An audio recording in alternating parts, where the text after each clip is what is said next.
നമസ്കാരം. ഇഡിയുടെ ഈ ദിവസങ്ങളിലെ റെയ്ഡ് അത് കണ്ട് ശ്രീ പിണറായി വിജയൻ തലയറഞ്ഞ് ചിരിക്കുകയായിരിക്കും.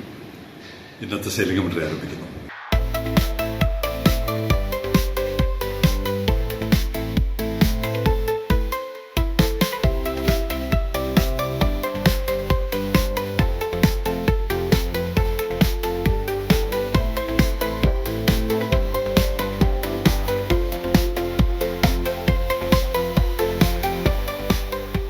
രാജ്യം മുഴുവൻ ഇപ്പോ കേസാണ്. എക്സാലോജിക്കിന്റെ പേരിൽ ഡൽഹിയിൽ കേസുണ്ട്, ബാംഗ്ലൂരിൽ കേസുണ്ട്, മുംബൈയിലുണ്ട്, കേരളത്തിലുണ്ട്, സകലയിടത്തും കേസുകൾ. അതിന്റെ ഭാഗമായിട്ടാണ് ഈ ദിവസങ്ങളിൽ റെയ്ഡ് നടന്നത്. എന്താണ് ഇതിന്റെ മൂല കാരണം? എന്താണ്? 1.72 കോടി.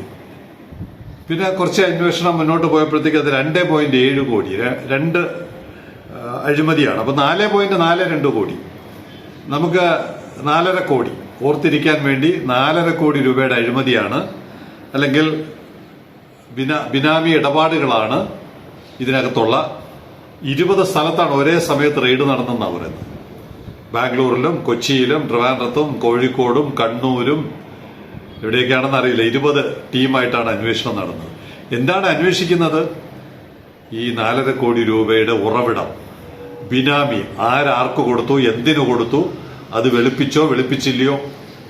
വാസ്തവത്തിൽ ശ്രീ പിണറായി വിജയൻ ഊറിച്ചിരിക്കുകയായിരിക്കും. ഈ ഒരു നായകനുണ്ടല്ലോ, സിനിമയിൽ ഒരു നായകനുണ്ട്. അദ്ദേഹം കഥാപാത്രങ്ങളെയൊക്കെ ഇന്നത് ചെയ്യണം എന്ന് മുൻകൂട്ടി നിശ്ചയിച്ച തിരക്കഥ അനുസരിച്ച് കാര്യങ്ങൾ നടത്തുന്നത് പോലെയാണ് പിണറായി വിജയൻ തന്നെയാണ് ഇഡിയെ ക്ഷണിച്ചു വരുത്തി റെയ്ഡ് നടത്തിച്ചിരിക്കുന്നത്. എന്തിനാണ്? വൻമലയുടെ അഗ്രം മാത്രം കണ്ടാൽ മതി, അതിനപ്പുറം കാണണ്ട എന്നുള്ളതാണ്. ഈ 2016 പോവാം നമുക്ക്. 2016 ശ്രീ പിണറായി വിജയൻ ഒരു കേരള യാത്ര നടത്തി. അന്ന് പ്രതിപക്ഷ നേതാവാണ്. ശ്രീ ഉമ്മൻചാണ്ടിയുടെ ഭരണസമയത്ത് പ്രതിപക്ഷ നേതാവായിട്ട് ഒരു യാത്ര നടത്തുമ്പോൾ അദ്ദേഹം കേരളത്തിലെ പ്രധാനപ്പെട്ട ആളുകളുമായിട്ടൊക്കെ സംസാരിക്കുന്നുണ്ടായിരുന്നു. എന്തായാലും ഭരണം മാറുമെന്ന് ഉറപ്പായി. പുതിയ LDF അധികാരത്തിൽ വരികയാണെങ്കിൽ ചെയ്യേണ്ട കാര്യങ്ങൾ എന്തൊക്കെയാണ് എന്നുള്ളതനുസരിച്ച് യാത്ര തിരുവനന്തപുരത്ത് നിന്ന് കൊല്ലത്തെത്തിയപ്പോൾ, അല്ലെങ്കിൽ എന്റെ ഓർമ്മ തിരിഞ്ഞാണെങ്കിൽ കാസർഗോഡ് നിന്ന് ആരംഭിച്ച യാത്രയാണെങ്കിൽ അവിടെ നിന്ന് കൊല്ലം ജില്ലയിലെത്തിയപ്പോൾ പാർട്ടിയിലെ പ്രധാനപ്പെട്ട ഒരാൾ, കൊല്ലം ജില്ലയിലെ പാർട്ടിയിലെ പ്രധാനപ്പെട്ട ഒരാൾ ശ്രീ പിണറായി വിജയനുമായിട്ട് ഒറ്റയ്ക്ക്, വേറെ ആരുമില്ല കൂടെ, ഇരുന്നു കൊണ്ട് അദ്ദേഹം സംസാരിച്ചു. അപ്പൊ ഈ 1.72 2.7 4.5 കോടി രൂപയുടെ അഴിമതിയുടെ ഉറവിടം എവിടെ നിന്നാണ്?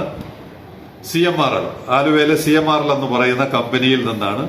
അപ്പൊ CMRL എന്താ ചെയ്യുന്നത്? നമ്മുടെ കരിമണൽ എടുത്തുകൊണ്ട് മോണസൈറ്റും ഇൽമനൈറ്റും, കരിമണൽ നേരിട്ട് എടുക്കുന്നില്ല, ഇൽമനൈറ്റ് എടുത്തുകൊണ്ട് റുട്ടൈൽ തുടങ്ങിയ വാല്യൂ ആഡഡ് ധാതുക്കൾ ഉണ്ടാക്കുകയാണ്. ഈ ഒരു കരിമണൽ എന്ന് പറയുന്ന വിഷയത്തെ സംബന്ധിച്ച് ഈ കൊല്ലം ജില്ലയിലെ പാർട്ടി നേതാവ് ശ്രീ പിണറായി വിജയനുമായിട്ട് സംസാരിച്ചു.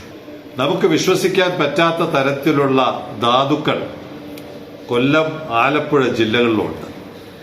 LDF അധികാരത്തിൽ വരികയാണെങ്കിൽ ആ വിഷയം, അപ്പോൾ 1 മണിക്കൂറോളം സംസാരിക്കും. LDF അധികാരത്തിൽ വരികയാണെങ്കിൽ ഈ വിഷയത്തിന് ഒരു പ്രത്യേക കമ്പനി രൂപീകരിച്ച് ലോക മാർക്കറ്റിൽ നമുക്ക് ഇന്ന് ചെയ്യുന്നതല്ല, KMML തിരുവനന്തപുരത്തെ ടൈറ്റാനിയം ചെയ്യുന്നതല്ല, അതിനപ്പുറമുള്ള ഉൽപ്പന്നങ്ങൾ ഉണ്ടാക്കാൻ പറ്റിയ ഒന്നാന്തരം സാധ്യത വരുന്നുണ്ട്. പിണറായി വളരെ ശ്രദ്ധയോടെ കേട്ടു. 1 മണിക്കൂറോളം, സാധാരണ അദ്ദേഹം 1 മണിക്കൂർ ഒരാൾക്ക് കൊടുക്കുക എന്ന് പറഞ്ഞ വലിയ കാര്യമാണ്. 1 മണിക്കൂറോളമാണ് ഈ ചർച്ച നീണ്ടത്. എല്ലാ കാര്യങ്ങളെല്ലാം മനസ്സിലായി. ഗവൺമെന്റ് ഫോം ചെയ്യുമെന്നുള്ള ഏകദേശ ധാരണയുണ്ടല്ലോ. ഗവൺമെന്റ് ഫോം ചെയ്താൽ ഉടനെ വിഷയം ടേക്കപ്പ് ചെയ്യും. അങ്ങനെ വിഷയം LDFന്റെ പ്രകടന പത്രികയ്ക്കകത്തും സ്ഥാനം പിടിച്ചു. പണ്ടത്തേതുപോലെ അല്ല ഈ അഴിമതിയുടെ പുതിയ രൂപങ്ങൾ, പുതിയ മുഖങ്ങൾ. നമ്മളൊരു റോഡ് പണിയുന്നു, ഒരു ഡാം പണിയുന്നു, ഒരു പോർട്ട് പണിയുന്നു, ഒരു വിമാനത്താവളം പണിയുന്നു, എന്തെങ്കിലും ഒരു കോൺട്രാക്ട് കേരള ഗവൺമെന്റ് കൊടുക്കുന്നു. കോൺട്രാക്ടറിൽ നിന്ന് പൈസ പകരം വാങ്ങുന്നു. ഇതാണ് നമുക്ക് പരിചയമുള്ള ഒരു അഴിമതി. ഇല്ലെങ്കിൽ ഒരു കാര്യം നേടിയെടുക്കാൻ വേണ്ടി ഡിവൈഎസ്പിക്ക്, SP അല്ലെങ്കിൽ പഞ്ചായത്ത് മെമ്പറിന്, പഞ്ചായത്ത് സെക്രട്ടറിക്ക്, ഏതെങ്കിലും ഉദ്യോഗസ്ഥർക്ക് പൈസ അങ്ങോട്ട് കൊടുത്ത്, ഇതാണ് നമ്മുടെ അറിവിലുള്ള അഴിമതി. ഇവിടെ ഈ പറയുന്ന കരിമണൽ വിഷയത്തെക്കുറിച്ച് സംസാരിക്കുമ്പോൾ ഒരു വർഷം ആഗോളതലത്തിൽ നടക്കുന്ന കച്ചവടം 3 ലക്ഷം കോടി രൂപയാണ്. ആഗോളതലത്തിൽ ഏകദേശം 6-7 കമ്പനികളുണ്ട്.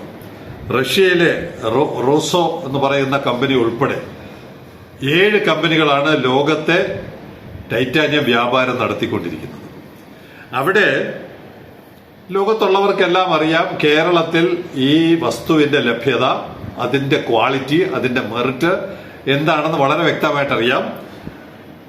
60% എന്നാണ് ഈ കരിമണലിൽ നിന്ന് കുഴിച്ചെടുക്കുന്ന മണൽ പ്രോസസ് ചെയ്താൽ 60% ധാതുക്കൾ ലഭിക്കും. അതിൽ തന്നെ അതിന്റെ 50% ഇൽമനൈറ്റ് കിട്ടും. ഇത് വളരെ റെയറാണ്. ലോകത്തിൽ തന്നെ ഇത് വളരെ റെയറായിട്ടുള്ള ഒരു കോമ്പിനേഷനാണ്. അപ്പൊ ഇങ്ങനെയുള്ള ഒരു ഉൽപ്പന്നം, അതിൽ നിന്ന് ടൈറ്റാനിയം സ്പോഞ്ച്, ടൈറ്റാനിയം മെറ്റൽ ഒക്കെ ഉൽപ്പാദിപ്പിച്ച് ലോകവിപണിയിൽ എത്തിയാൽ ലോകവിപണിയിൽ ഇന്നുള്ള വില കുറയും, വ്യാപാരം കേരളത്തിനും ഇന്ത്യക്കും അനുകൂലമായി നടക്കും. അപ്പൊ എന്ത് ചെയ്യണം? അത് തുടരുത്. അങ്ങനെ ഒരു കാര്യം സംഭവിക്കാൻ പാടില്ല. അതിനെന്ത് ചെയ്യണം? ഈ 3 ലക്ഷം കോടി രൂപയുടെ കൃത്യമായ ഒരു ഓഹരി ആർക്കാണ് കൊടുക്കേണ്ടത്? പ്രേക്ഷകർ തീരുമാനിക്കും. അങ്ങനെ ആദ്യത്തെ 5 വർഷവും ഈ കരിമണൽ തൊടുന്നില്ല. ഇപ്പോഴത്തെ പ്രൊജക്ഷൻ എന്താണെന്നറിയാമോ? ഇപ്പോഴത്തെ പ്രൊജക്ഷൻ 5 ലക്ഷം കോടി രൂപയാണ്. 5 ലക്ഷം കോടി രൂപയാണ് പ്രതിവർഷം ടൈറ്റാനിയം സ്പോഞ്ചിന്റെയും ടൈറ്റാനിയം മെറ്റലിന്റെയും വിൽപ്പന. ഡയറക്റ്റ് ആയിട്ടുള്ള അതിന്റെയൊക്കെ പ്രോഡക്റ്റ്, ഉൽപ്പന്നങ്ങൾ, ടൈറ്റാനിയം ബേസ്ഡ് ആയിട്ടുള്ള ഉൽപ്പന്നങ്ങൾ തപ്പി നോക്കിയാൽ നമ്മുടെ വീട്ടിലിരിക്കുന്ന അപ്പൂപ്പന്റെയോ അമ്മൂമ്മയുടെയോ ഭാര്യയുടെയോ പെങ്ങളുടെയോ ഒക്കെ ഇടുപ്പല്ല്, കാൽമുട്ട്, പല്ല്, ഒരുപാട് അസ്ഥി കഷ്ണങ്ങൾക്ക് പകരം ടൈറ്റാനിയമാണ് ഉപയോഗിക്കുന്നത്. അതാണ് ആഗോള വിപണി. അപ്പോൾ 3 ലക്ഷം കോടിയിൽ നിന്ന് ഇനി അടുത്ത 2032 വരെ 5 ലക്ഷം കോടിയായിട്ട് വളരുമ്പോൾ ആ വിപണിയെ തകർക്കാൻ പാടില്ല, തൊടാൻ പാടില്ല. അവിടെ ഒരു അനക്കമുണ്ടാക്കാത്ത തരത്തിൽ കേരളത്തിലെ കരിമണൽ ആരും തൊടാൻ പാടില്ല. അത്യാവശ്യം കള്ളക്കടത്ത് രാത്രി തൂത്തുക്കുടി വഴിയും അല്ലാതെയും ആലുവ വഴിയും ഒക്കെ പോകുന്നതല്ലാതെ ഒരു മേജർ ഇന്റർവെൻഷൻ ഈ രംഗത്ത് നടക്കാൻ പാടില്ല. അപ്പൊ 3 ലക്ഷം കോടിയുടെ ഓഹരി ഏതൊക്കെ സ്ഥലങ്ങളിൽ വെച്ച് ആർക്കൊക്കെ കിട്ടി എന്ന് പറയുന്നത് പോലെ ഇപ്പോൾ 5 ലക്ഷം കോടി രൂപയുടെ ഓഹരിയാണ് വിനിമയം ചെയ്യപ്പെടുന്നത്. ഇതിനിടയ്ക്കാണ് ഈ 4.5 കോടി രൂപയുടെ അഴിമതിയെ കുറിച്ച് ഇവിടെ ED കോലാഹലമുണ്ടാക്കുന്നത്. പിണറായി ചിരിക്കാതിരിക്കുമോ? 2016 കഴിഞ്ഞ് 2021 പ്രകടന പത്രികയിലും LDF ഇത് അച്ചു നിരത്തി വെച്ചു. അതിനപ്പുറം നയാ പൈസയുടെ പ്രവർത്തനം. ഇത് കൊല്ലം ജില്ലയിലെ ഈ രാഷ്ട്രീയ നേതാവ് പിണറായി വിജയനോട് പറഞ്ഞതിന് പുറമെ ഇടക്കാലത്ത് EP ജയരാജൻ വ്യവസായ മന്ത്രിയായാലും അദ്ദേഹത്തോടും ഇത് സംസാരിച്ചു. നമ്മുടെ പ്രിയപ്പെട്ട ശ്രീ P രാജീവിനോടും ഇക്കാര്യം സംസാരിച്ചു. എല്ലാവരും ഈ കൃത്യമായ 4 ലക്ഷം കോടി 5 ലക്ഷം കോടിയുടെ ഓഹരികൾ കൈപ്പറ്റുന്നവരാണ് എന്നുള്ളത് കൊണ്ട് തന്നെ അക്കാര്യത്തിൽ യാതൊരു തീരുമാനവും എടുത്തില്ല എന്നുള്ളത് ഇപ്പോൾ നമുക്ക് പകൽ പോലെ വ്യക്തമാണ്. എന്താണ് നമ്മുടെ താല്പര്യം? സെയിലിംഗ് കമ്പനിയുടെ താല്പര്യം? കരിമണൽ ഇപ്പോ വിഴിഞ്ഞത്തുണ്ട്, വിഴിഞ്ഞത്തെ കടലിലും കരിമണലുണ്ട്, കോവളത്തുണ്ട്, വർക്കലയിലുണ്ടെന്ന് കഴിഞ്ഞ ദിവസം ആരോ പറഞ്ഞു. കരയിൽ കാണുന്നുണ്ടെങ്കിൽ അതിന്റെ 100 ഇരട്ടി കടലിലുണ്ട്.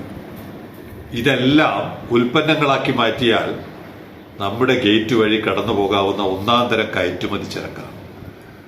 അതൊന്നും ചെയ്യാതെ ഇവയെല്ലാം ആഗോള താല്പര്യങ്ങൾക്ക് വേണ്ടി മൂടി വയ്ക്കുക, കണ്ടില്ല എന്ന് നടിക്കുക, കമിഴ്ത്തി വയ്ക്കുക, എന്നിട്ട് അതിന്റെ ചില ഉച്ഛിഷ്ടങ്ങൾ ആലുവ കമ്പനി വഴി വാങ്ങിച്ചെടുക്കുക, അതിനെ ED ഇട്ട് വട്ടം കറക്കുക തുടങ്ങിയ കലാപരിപാടികൾ നിയന്ത്രിക്കുന്ന ഒരു ഗോഡ്ഫാദറിന്റെ ലെവലിലാണ് ശ്രീ പിണറായി വിജയൻ ഇന്ന് നമ്മുടെ മുമ്പിൽ ജീവിക്കുന്നത്.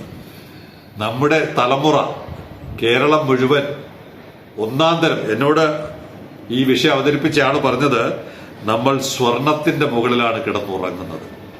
കാൽ കാശിന്റെ പ്രയോജനമില്ലാതെ നമ്മൾ സ്വർണത്തിന്റെ മുകളിൽ കിടന്നുറങ്ങുമ്പോഴും ശ്രീ പിണറായി വിജയനെ പോലുള്ളവരും അവരുടെ കുടുംബവും അതിന്റെ ഒന്നാം തരം ഓഹരി കൈപ്പറ്റി ആഗോളതലത്തിലാണ് ആ ഇടപാടുകൾ നടത്തുന്നത്. അവിടെ ഇടിക്ക് എന്ത് കാര്യം?